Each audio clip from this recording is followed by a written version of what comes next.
Hey beauties, welcome back to my channel. Today we're going to be playing in the new Colourpop and Karrueche collaboration. I believe this is round 2. When I saw the packaging on this, it was like done and done. Like, look at this. I really wish that the actual palette had this because I love camo, like the right kind of camo. And this is the right kind of camo. I just think it is so cute.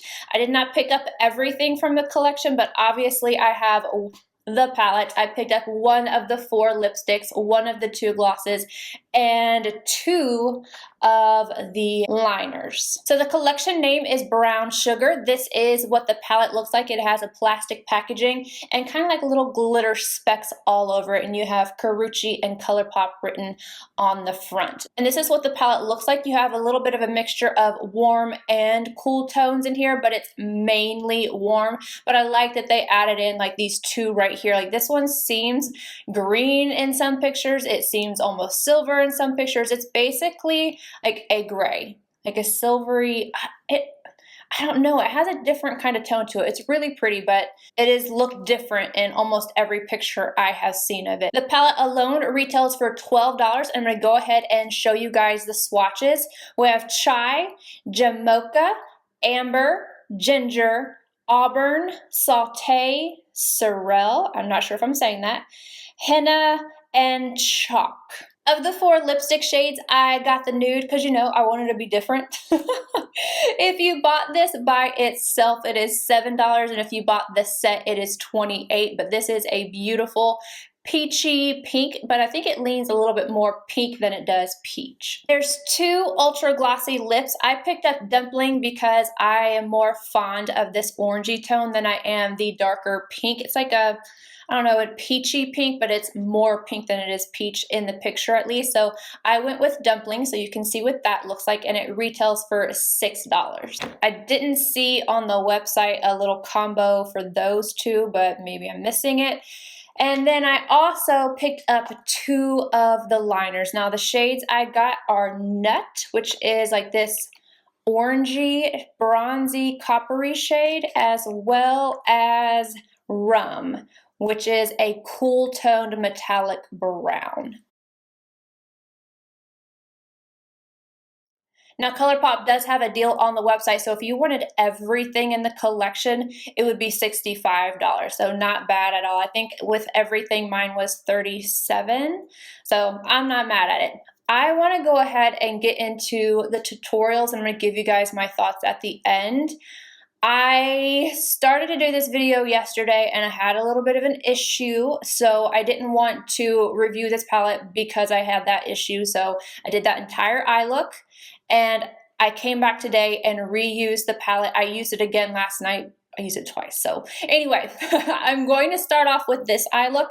This was a success and I really like the way this one turned out. So I'm going to start off with this one, and then I'm going to move into the second one, which is a little bit more on the matte side, and we will talk a little bit more. So some of the things like building up and whatnot, I'm not going to talk about in the first tutorial. I will talk about it more in the second one. So let's go ahead and start off with this eye look right here. I'm starting off with Jamaica and a Zoeva 227, and I am putting this on the outer V and then into the crease as a transition shade. I have to pick this shade up a few times to build it up, but I'm taking it all the way to the inner corner as well. Same brush, and now I'm taking that first shade in the last row, and I'm going to deepen up the crease with this one. I'm just going to go ahead and blend back and forth and then go into circular little motions. Then with the MAC 221, I'm taking Amber and I'm going to take that on the lower lash line. I wanted to add a little bit of warmth just to the bottom part of the eye look. Now with the nude 221, I'm going in with Henna, and I didn't want to use the same 221 with Amber because I didn't want the colors to mix. And I'm taking Henna on the outer corner, tapping it into place, and then blending out, and I'm using it into the outer part of the crease as well to add some definition. On a 242 from MAC, I'm taking Ginger Dry on the lid. This shade is so pretty. And then I tap over just the edges of Henna. And then after I get ginger laid down, I go back in with henna just to touch it up a little bit and add in the deepness once more. Now I'm taking ginger on a 242 and I'm going to use that to highlight my brow arch. Now with the nut liner, that seems so wrong to say, I'm taking that on a MAC pencil brush, which is the 219, and I'm using that to put right up against my lashes on the lower lash line. Now I'm going to pull down on that area and I'm going to use that same brush and that same liner, and I'm going to use that to put into my waterline. I think this is going to tie it together and just kind of brighten up the look just a little bit without it being too much. Now let's get on to the problem look. So again, I'm starting off with the 227 from Zoeva and Jamaica on the outer V first and then working it up into the crease, same as I did with the first look. I have to build this shade up because it doesn't instantly have as much color pigmentation as I want, but when I work it up, it does, and I get it to the intensity that I need. Then with a MAC 221, I'm taking that same shade and I'm working it on my lower lash line. MAC 217 and chalk, and I'm taking this to the outer corner. Now this has a ton of pigment, so I'm going back and forth between both eyes so that I'm not getting too much on one eye and then getting a bunch of fallout. I did get fallout constantly with this shade though, and I kept having to wipe it off. I'm kind of smoking out the outer V and then kind of taking it halfway up into the crease.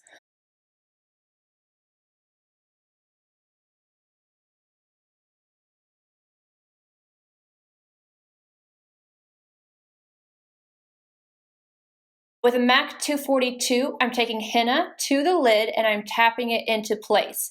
And then when I start to get over to the last shade we did, I see that it kind of starts to pick up and things are starting to get a little bit patchy.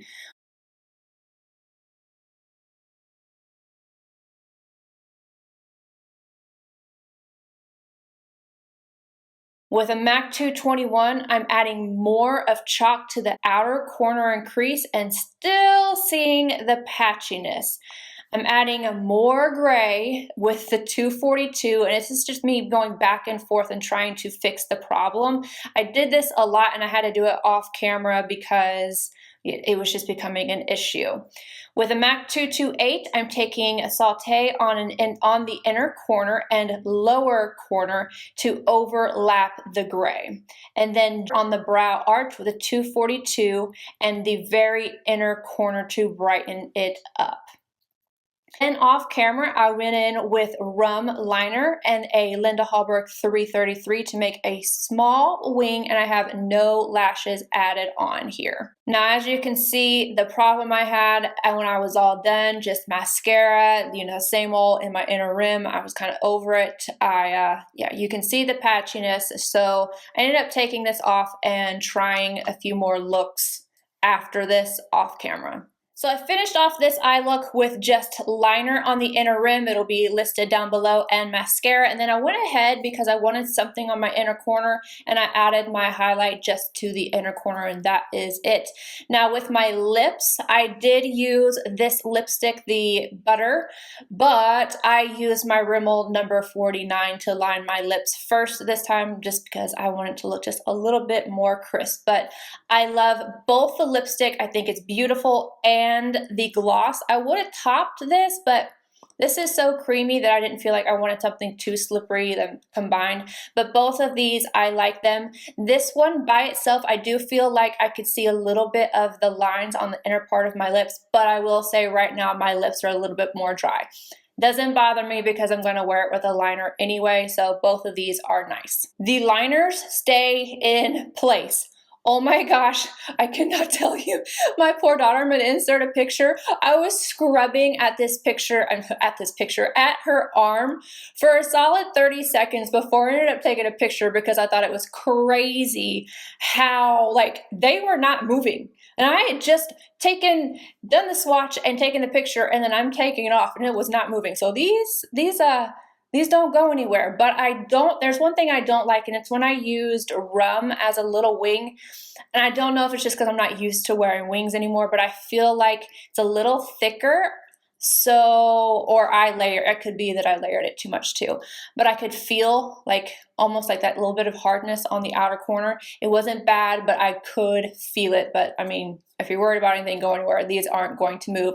I'm going to have to test out and see how long it lasts in my waterline, because I'll let you guys know. I'll leave a comment down below. So hits for both of these. And then for the palette, as you can see, this look I love. I had no issues with it. It was easy. It took me almost no time to do. It's beautiful. When I'm touching this palette, I noticed that all of the mattes feel pretty much the same except for this one down here. And when I was doing that look with this shade and this one here, it kept coming off. And then I didn't know if it was because of the gray shade or because of the chalk shade. Now, when I started doing the swatches and I felt this one, I figured that it had to be this shade. That's why I wanted to use this one today. And I used this again last night with some metallics, just like playing around. And this one does move. I feel like it works a little bit better in the crease, because like if it was the last shade you put in the crease, I don't know if you would have it kind of start to fade, but this is the only shade that I really would say is kind of problematic. It's very intense right off the bat, but it is extremely powdery, and I want to show you. I don't know if I'm going to be able to show you here and insert a video one. I'm just going to take, this is a Chanel number 20. It's a natural hair fluffy brush. And I'm just going to dip into each one of these and see if you guys can see. So dip twice. We do get a little bit of kick up. I need to wipe this off on something. I'm going to dip twice into the next shade. You know, not a lot. This one, still not a lot. This one, still not a lot. This one, still not a lot. Now this one, I got a crap ton. Like, I don't know if you can see, like this picks up a lot. Oh, like see, it fell then. I'm gonna insert a picture of what this looks like now. And I have so much on my brush, like so much. And I just think that that one particular shade is just going to be problematic because it's either not pressed hard enough, something with the formula. It is a mover. And I've got it on my jacket. Now, I'm not somebody who cares if shadows are a little bit powdery or anything like that, but I just wanted you guys to see the difference in that one particular shade against all the other mattes in that palette, so you could see that there's definitely something different about that shade. Overall, I do like the palette. I like the price. It's $12, and I do think I will use this again. However, you do have these shades already in your collection. It's just up to you. I just think it's pretty that they incorporated both cool and warm tones. This is a little bit of a bummer because I feel like it's what makes these two shades is what makes it just like a little bit more special. But anywho, I hope you guys enjoyed this video. If you did, please give it a thumbs up, subscribe if you're not already, and I will see you guys in my next video. Bye guys.